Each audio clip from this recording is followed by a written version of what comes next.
प्यारे विद्यार्थियों, एक बार फिर से इस यूट्यूब चैनल पे आपका हार्दिक स्वागत है। आज हम कक्षा 6-7 गणित की कार्य पुस्तिका प्रवाह का कार्यपत्रक 68 हल करने जा रहे हैं। तो इसमें गुणनखंड के बारे में है। गुणनखंड का मतलब होता है कोई भी बड़ी या जटिल वस्तु जिसे छोटे टुकड़ों में तोड़ा जाए। कहने का मतलब है कि गुणनखंड मतलब जो भी संख्या है उस संख्या में उससे छोटी संख्याओं का किन किन संख्याओं का पूरा पूरा भाग जाए, वो चीज़ गुणनखंड होती है। देखिए अभी पढ़ेंगे तो समझ में आ जाएगी आपके। संख्याओं 16 और 24 का सबसे बड़ा समान गुणनखंड लिखिए। 16 और 24 का गुणनखंड लिखना है सबसे बड़ा, और वो भी दोनों का समान, वो लिखना है। 16 की गुणन करना है तो देखो, 1 का पूरा पूरा भाग 16 में 16 बार जाता है तो 1 हो गया। 2 का 8 बार जाता है 2 हो गया। 4 का 4 बार जाता है 4 हो गया। 8 का 2 बार जाता है 8 हो गया। 16 का 1 बार जाता है 16 हो गया। ये 8 के गुणनखंड है। अब 24 के गुणनखंड 1, बाद में 2, 3, 4, 6, 8, 12 और 24, इन सभी संख्याओं का 24 में पूरा पूरा भाग जाता है। अब समान गुणनखंड देखने हैं तो इनमें जो जो समान है, जैसे 1 दोनों में है तो 1, 2 दोनों में है तो 2, 4 दोनों में है तो 4, 8 दोनों में है तो 8। अब बाद में देखो 16 इसमें और इसमें 16 है नहीं, तो इसके खत्म काम। तो समान गुणनखंड 1, 2, 4, 8 हो गए। अब देखना है सबसे बड़ा समान गुणनखंड। देखो 8 सबसे बड़ा समान गुणनखंड है तो 8 लिख दिया यहाँ पे। 8 सबसे बड़ा समान गुणनखंड हो गया। अब दूसरा सवाल है, निम्नलिखित संख्याओं के समान गुणनखंड लिखिए। वैसे ही समान गुणनखंड लिखने हैं। 6 और 15 के 6 के हो गए 1, 2, 3 और 6। 15 के 1, 3, 5 और 15 हो गए। अब देखो सबसे समान गुणनखंड कौन कौन से ये देखने हैं। अब की बार सबसे बड़े वाला मारना ही है। तो 1 दोनों में है तो 1, 2 नहीं है, 3 दोनों में है तो 3, बाद में 15 है, इसमें 6, तो ये समान गुणनखंड हो गया इसमें 1 और 3। अब देखो दूसरे में 12 और 34 में समान गुणनखंड देखने हैं। तो 12 के ये हो गए 1, 2, 3, 4, 6 और 12। 34 के हो गए 1, 2 और 17 और 34। अब देखो 1 दोनों में है तो 1 हो गया। 2 दोनों में है तो 2 हो गए। बाद में 3 नहीं है, 4 नहीं है, 6 नहीं है, 12 नहीं है, तो 1 और 2 ही है।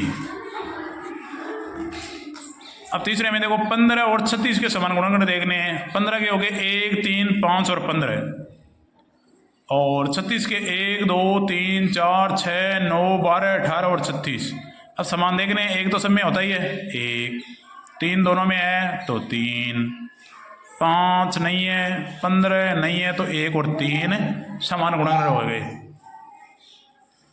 अब चौथे में 45 और 85 के गुणनखंड देखने पर तो 1, 3, 5, 9, 15, 45, ये 45 के हो गए। 85 के 1, 5, 17 और 85। अब समान देखने तो दोनों में 1 है तो 1 तो है ही। 3 नहीं है, 5 दोनों में है तो 5 हो गए। 9 नहीं है, 15 नहीं है, 45 नहीं है, तो 1 और 5, ये 2 समान गुणनखंड 45 और 85 के हो गए। अब तीसरा सवाल है, वह बड़ी से बड़ी संख्या ज्ञात कीजिए जिसका 36 और 45 में पूरा पूरा भाग जाता है। कहने का मतलब सबसे बड़ा समान गुणनखंड और सबसे बड़ी से बड़ी संख्या ये एक ही चीज है। 36 और 45 में पूरा पूरा भाग, मतलब 36 और 45 के का सबसे बड़े गुणनखंड का सबसे बड़ा गुणनखंड कौन सा है वो देखना है, समान गुणनखंड। तो 36 के गुणनखंड ज्ञात करने होंगे पहले तो अपन को, बाद में 45 के। तो 36 हो गए 1, 2, 3, 4, 6, 9, 12, 18 और 36। इन सभी संख्याओं का 36 में पूरा पूरा भाग जाता है। अब 45 के 1, 3, 5, 9, 15 और 45।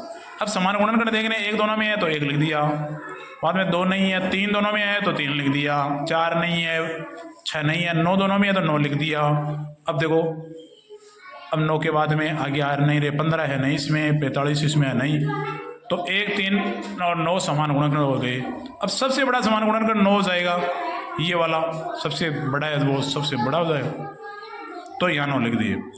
सबसे बड़ा गुणनखंड या बड़ी से बड़ी संख्या जिसका 36 और 45 में पूरा पूरा भाग जाता है वो क्या है? 9 है वो। सबसे बड़ा गुणनखंड और बड़ी से बड़ी संख्या एक ही चीज है, वह बड़ी से बड़ी संख्या ज्ञात कीजिए जिसका 20, 60 और 80 में पूरा पूरा भाग देता है। कहने का मतलब है 20, 60 और 80 का सबसे बड़ा गुणनखंड ज्ञात करना है अपन को। या कहे तो बड़ी से बड़ी संख्या जिसका 20, 60 और 80 में पूरा पूरा भाग जाता है, एक ही बात है। पहले अपन को गुणनखंड ज्ञात करने होंगे, बाद में समान गुणनखंड ज्ञात करने होंगे, बाद में सबसे बड़ा गुणनखंड देखना होगा। ऐसे तो अपन को पता नहीं चलेगा। तो गुणनखंड देखो 20 के हो गए 1, 2, 4, 5, 10 और 20। 60 के हो गए 1, 2, 3, 4, 5, 6, 10, 12, 15, 20, 30, 60। 80 के हो गए 1, 2, 4, 5, 8, 10, 16, 20, 40 और 80। तो अब से सब समान गुणनखंड देखने, एक तीनों में है तो 1 लिख दिया, 2 तीनों में है तो 2 लिख दिया। देखो इसमें 3 है, इसमें 3 है, इसमें 4 है, तो इसमें 4 यहाँ आ गई तो 4 लिख दिया। देखो 5 इसमें ही है, 5 इसमें है, 5 इसमें तो 5 लिख दिया। 5 के बाद 10 इसमें ही है, 10 इसमें है, 10 इसमें तीनों में है तो 10 लिख दिए। 10 के बाद 20, यहाँ 20 आ गया और यहाँ 20 हो गया। ये 20, ये 20 और ये 20, तो ये लिख दिए। अब सबसे बड़ा समान गुणनखंड कौन सा है? इसमें समान गुणनखंड ये है तो सबसे बड़ा 20 है, तो यहाँ लिख दिए 20। कई क्या है, कई चैनल वाले इसको सीधा ही दिखा रहे हैं इस सवाल को, बिल्कुल गलत बात है। पता ही नहीं चलेगा कौन सा सीधा है, वो रटंत विद्या का एक उदाहरण हो सकता है। तो इस प्रकार एनालिसिस करके बढ़िया तरीके से आपके लिए ये कार्यपत्र 68 हल किया है, इसलिए लाइक ज़रूर कर दे वीडियो को एक बार।